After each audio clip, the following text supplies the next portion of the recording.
Good day, ladies and gentlemen. I am Andon, and today we are going to be launching Eden and Bob Kerman into orbit aboard this monstrosity of a rocket. As you can see over here, it weighs in at a total of 607.97 tons. Most of that is going to be discarded on the way up, but a good chunk of it, just under 100 tons, is going to end up in orbit. I'm going to give you a walkthrough of the rocket just now. I'm using the Cathane mod, so I have a Cathane storage apparatus here, along with a Cathane heavy converter unit, and one on each side, of the Cathane sensor pods. Survey units, they call them. Additionally, I have a docking node up here. This is going to be for landers and rovers, and most importantly, the Cathane lander. That vessel is going to land, mine Cathane, and bring it back up to the ship. That way we can refuel in flight without having to return to Kerbin to do so. Ultimately, the goal of this vessel, the interplanetary vehicle, is to go at least to Joule, and if I can manage it, to Elo as well. Of course, I'm going to visit a few other locations on the way. First stop is probably going to be the Mun, the easiest thing to get to from Kerbin.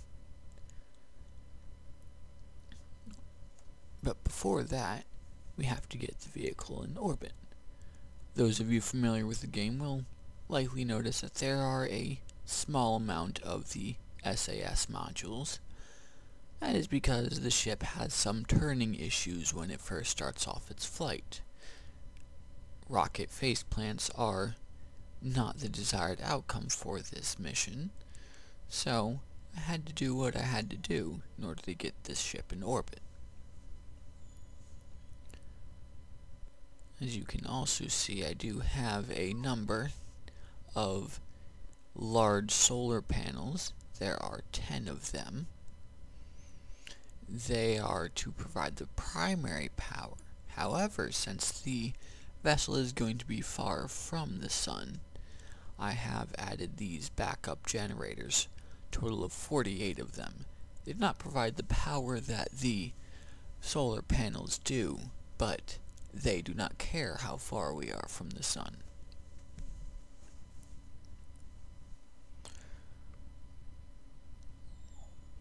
The main rocket stages are all asparagus staged, while the groups of 3 rockets here are all joined together. The groups are asparagus staged. So these 2 are going to drop off, and then these 2 will drop off, and finally these 2 will drop off. And then the main pods are also asparagus staged, but in the same order. These 2 will drop off, and then these 2 will drop off.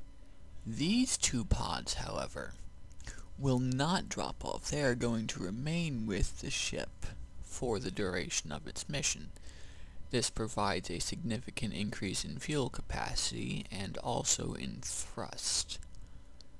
I have taken advantage of the method of engine clustering, so each of the large tanks has 6 of the LVT-30 engines and a central LVT-45 engine. These should provide enough thrust to get anywhere we wish to go.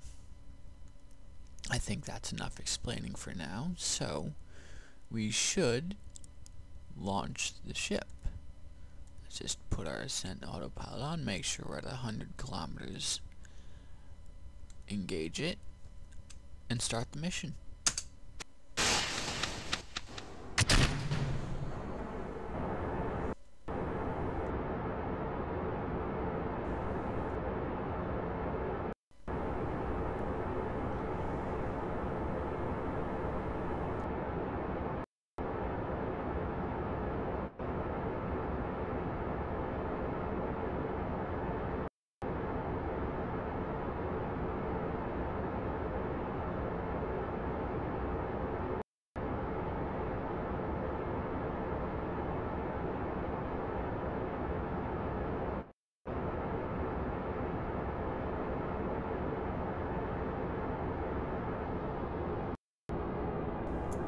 As you can see, there are quite a few engines on this ship.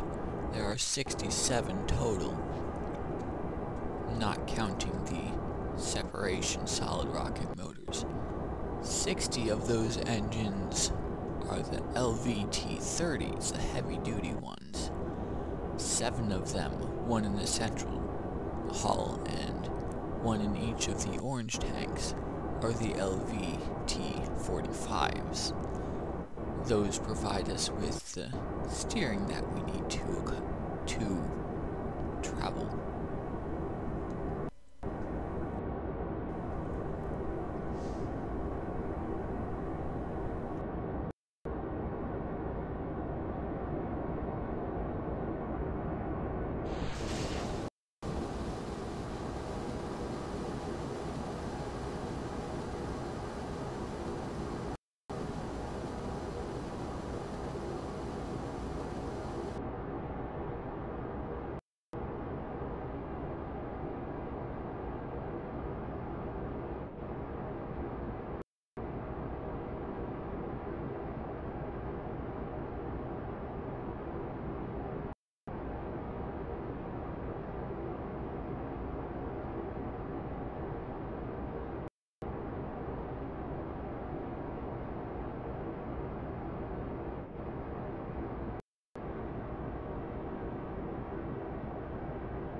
Looks like we're at just about 6,000 meters.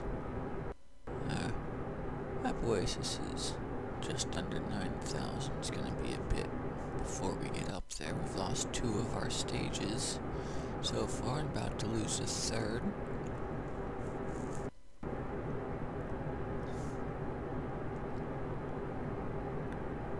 I'm not sure if you noticed, but we do have 2 of the hitchhiker pods on here as well. Those bring us to a crew capacity of 10. Those crew members will be brought up with the refueling flights, with rover flights, and with lander flights. That way we're not using excessive amounts of resources to get these people into space. Looks like our first main stage is going to be going just as we enter our gravity turn. There we go. As you can see, the method that I had to use to attach these to get them spaced out far enough involved some spacer fuel tanks.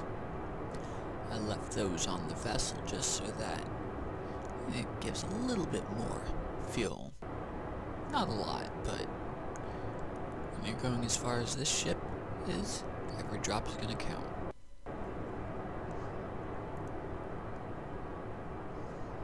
And one of the things that this ship has decided it likes to do in my test runs is do a little loop towards the end of the ascent phase. And you can see that we're starting to do a bit of a wobble now.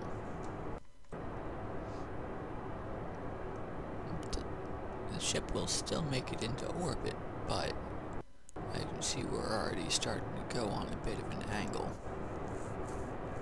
That's because we have a not insignificant wobble to our flight.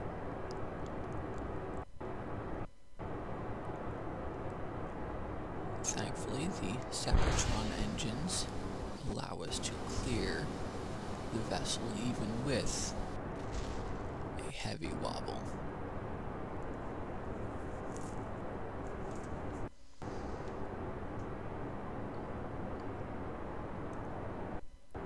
Looks like we're we're inclined about 32 degrees.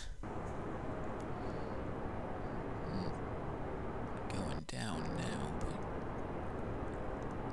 interesting to see what the final result is.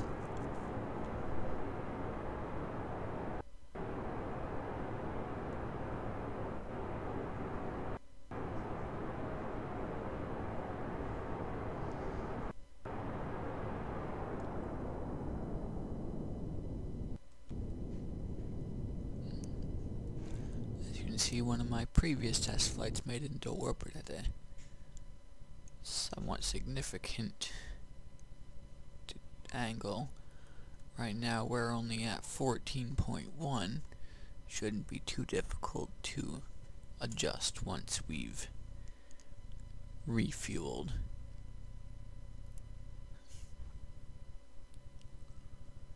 And looks like we are boosting to our apoapsis here. And because it's at an angle, we will probably end up having to recircularize the orbit. And it looks like we're at 146.06 tons. That's about half of our fuel reserves. But I'm sure those will disappear rather rapidly once we make our circularization burn.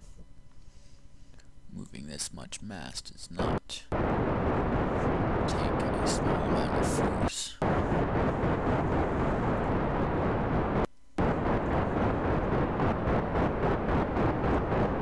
Let's just add some information here.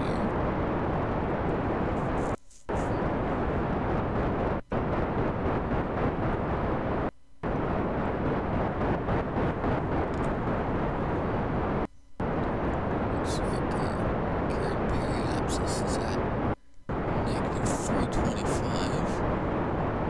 Get that up a few hundred kilometers.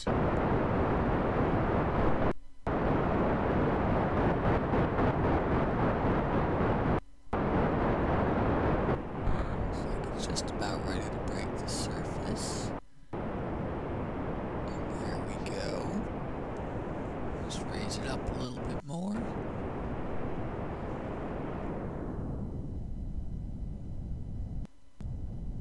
There we go. 98 by 102.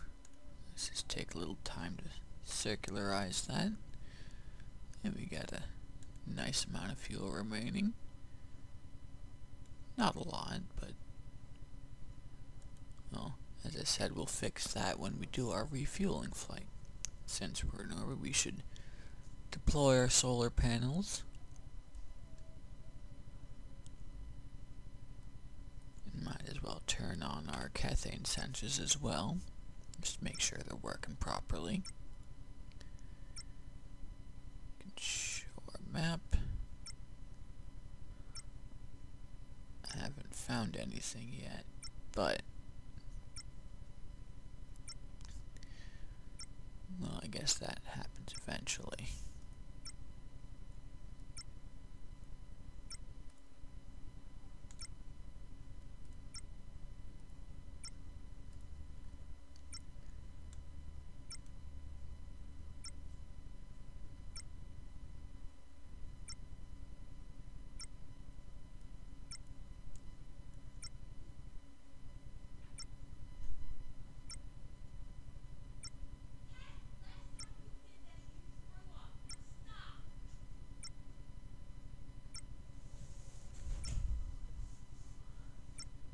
There we go.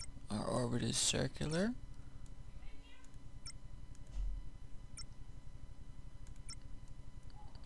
Our solar panels are deployed. I have a small amount of fuel. I think that's enough for this episode. Our next episode will be our first fuel run, just to top off all of our tanks here. It'll probably actually take more than one fuel run to do, but I'm not going to bore you with all of those details. This is Andon, and I will see you.